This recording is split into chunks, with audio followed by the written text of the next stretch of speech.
మరి 60,000 మంది భక్తులు వచ్చినప్పుడు ఆ ముసలమ్మ గురించే బాబా ఎందుకు ఆలోచించాడు? అంటే ఆయన అహంకారముతో మనం సమర్పించే వాటిని బాబా స్వీకరించాడు. అంటే బాబాకు సర్వాంతర్యామి. బాబాకు తెలియనిది ఏముంది? నేను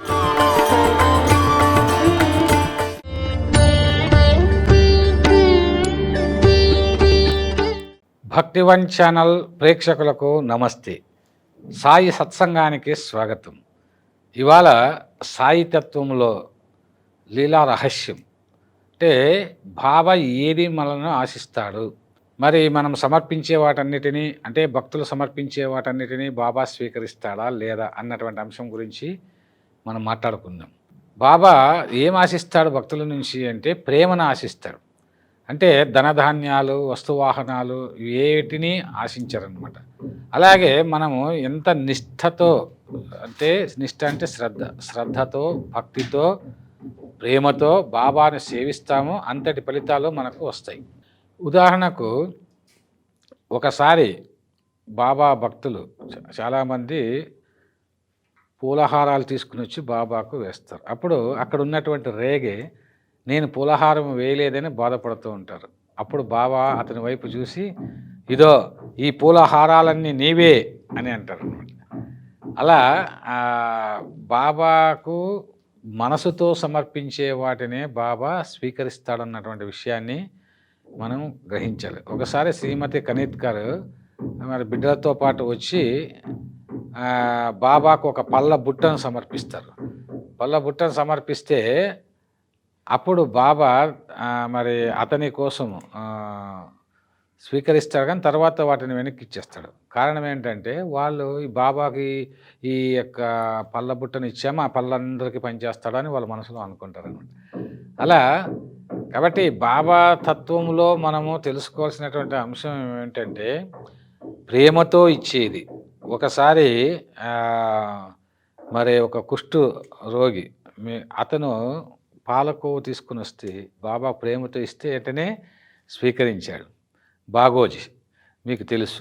అలా స్వీకరిస్తున్న సందర్భంలో పక్కన ఒక ఆమె ఆ కుష్ఠరోగాడు ఇచ్చేటువంటి ఆ పాలకోవను ఎలా స్వీకరిస్తాడో అని మనసులో అసహించుకుంటుంది.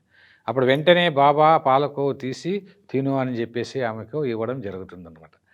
కాబట్టి యద్భావం తద్భవతి, బాబా విషయంలో ఇది గమనించాలి. మరి చాలామంది భక్తులు అహంకారంతో సమర్పించే, కొద్దిమంది కిరీటాలు సమర్పిస్తాము, కొద్దిమంది మరి నగలు, కొద్దిమంది అదేవిధంగా మరి పట్టు వస్త్రాలు, మళ్ళీ పంచభక్ష పరమాన్నాలు ఇలాంటివన్నీ సమర్పించాము, బాబాకి ఇష్టమైనటువంటివి ఇచ్చాము మేమని గొప్పలు చెప్పుకుంటూ ఉంటారు. కానీ ఒకసారి షిరిడీలో 60,000 మంది వచ్చారు. ఆ సందర్భంగా చాలామంది బాబాకు షడ్రసోపేత మధురాన్నాలను అర్పిస్తారు. అనేక తిండి పదార్థాలు, తీపి పదార్థాలు, నానా రకాల వంటకాలు చేసుకొని వచ్చి బాబాకు కానీ బాబా అలా చూస్తూ ఉంటాడు. ఇక్కడ ఒక ముసలావే బాబా కోసం 2 రొట్టెలు మరి ఎంతో కష్టపడి 2 రొట్టెలు తీసుకొని వచ్చి మరి అక్కడికంటే మరి మసీదుకు రావడానికి చాలా ఇబ్బంది పడుతూ ఊరి బయట పోలీసులు అంతా అడ్డగిస్తే అక్కడ ఒక చెట్టు కింద కూర్చొని ఏడుస్తూ కూర్చుంటుంది. ఇక్కడ బాబా మసీదులో మరి దీక్షితును రమ్మని చెప్పి అక్కడ ముసలామె నా కోసం ఎదురు చూస్తుంది, ఆమెను తీసుకొని రండి అని చెప్తాడు. మరి 60,000 మంది భక్తులు వచ్చినప్పుడు ఆ ముసలమ్మ గురించే బాబా ఎందుకు ఆలోచించాడు? అంటే ఆయన సర్వాంతర్యామి.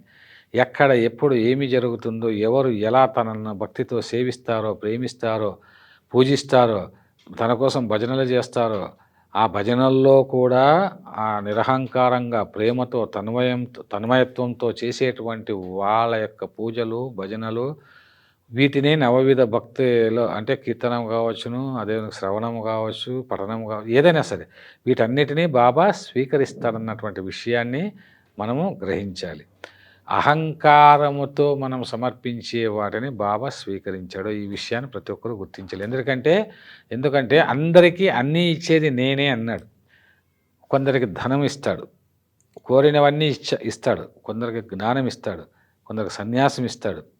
మరి మహల్సాపతి 10 రోజులు ఉపవాసం ఉన్నా కూడా అతనికి ఏమి ఇవ్వడు. 10వ రోజు దీక్షితుని పిలిచి, వాడు మొండివాడురా, వాడి ఇంట్లో ఉపవాసం ఉంటున్నాడు కాబట్టి రూ. 10 ఇచ్చి వానికి అంటే ఆ ఇంటికి కావాల్సినటువంటి సరుకులు తీసుకొని వెళ్ళి ఇవ్వు అని చెప్తాడు.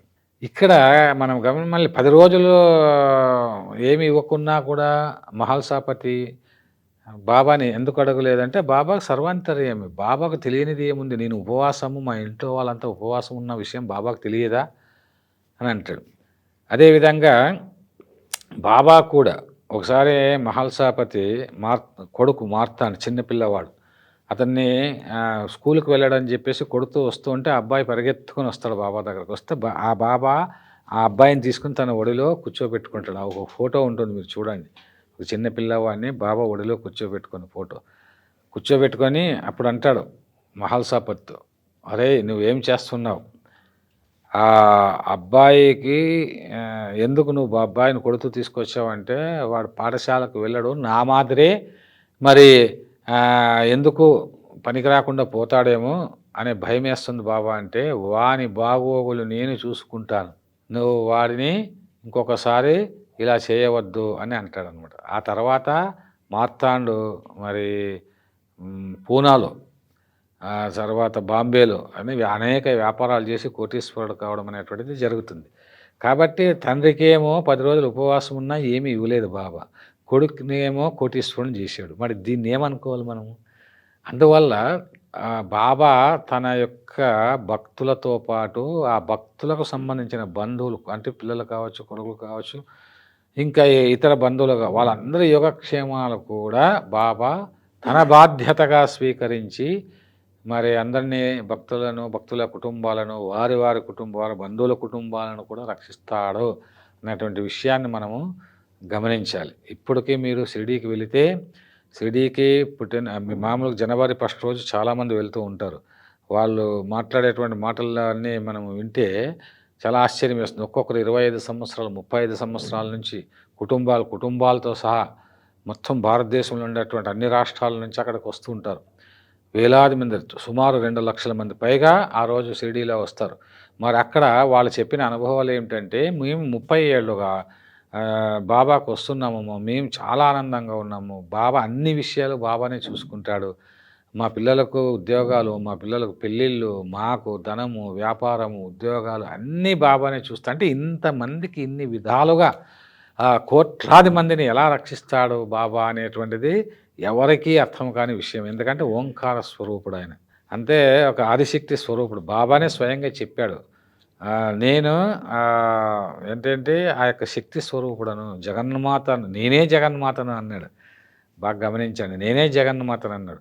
కాబట్టి బాబాను నమ్ముకొని బాబాకు మనం ఏమి సమర్పించినా అది ప్రేమతో సమర్పించేదాన్ని బాబా తీసుకుంటాడు అన్నటువంటి విషయాన్ని ఆ ముసలమ్మను పిలిపించి చెప్పాను కదా. 60,000 మందిలో ముసలమ్మను పిలిపించి, ఆమె అప్పటికే సగం రొట్టె ఆకలితో తిని ఉంటే మిగిలినటువంటి ఆ రొట్టెలను తింటూ చాలా ప్రేమతో తింటూ, నా కోసం తెచ్చి నువ్వు సగం రొట్టె తింటావా ముసలిదానా అని చెప్పేసి అంటాడనమాట.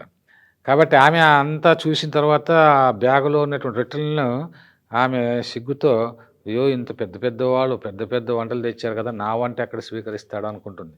కానీ బాబాకు ప్రేమ కావాలి, అంతేగాని ధనవంతుల, పేదల, రాజుల, బంటుల ఇటువంటివన్నీ చూడరనమాట. దీన్ని బట్టి బాబా దృష్టిలో భక్తులంతా ఒకటే, వారి కర్మానుసారంగా వాళ్ళకి ఎప్పుడు ఏమి ఎలా ఇవ్వాలో బాబా ఇస్తూ ఉంటాడు అనేటువంటి విషయాన్ని ఈ సత్సంగం ద్వారా మనము గ్రహించి, మనస్సును అహంకార రహితంగా ప్రేమతో మనము సమర్పించాలని, బాబా యొక్క కీర్తనలు కావచ్చు, బాబా భజనలు కావచ్చు, బాబా యొక్క కథలు కావచ్చు, మనము ప్రేమతో వినాలని, మన అనుభవాలను ప్రేమతో 10 మందితో పంచుకోవాలని ఈ సత్సంగం ద్వారా భక్తులందరూ తెలుసుకుంటే మరి వారికి ముక్తి సులభమవుతుందని తెలియజేస్తూ ఈ సత్సంగాన్ని నేను ముగిస్తున్నాను. ఓం సాయిరామ్.